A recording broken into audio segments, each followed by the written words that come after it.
እንግዲህ አርባ ምንጭ ጫካ ውስጥ ነው ያለነው። እንግዲህ እኔ መሰለ የሚያምር ደመናም አለ ዛሬ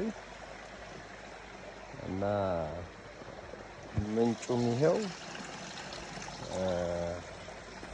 ውሃውም ይሄው ጫካውም ይሄው እና እዚች ጋር ልንጠጣ ነው። እስቲ ከዚች ጋር ምንጫችንን እንግዲህ ቀርተናል። እንግዲህ ይሄንን ይመስላል። እንግዲህ እቺን የምንጭ ውሃ እናጣጥማለን።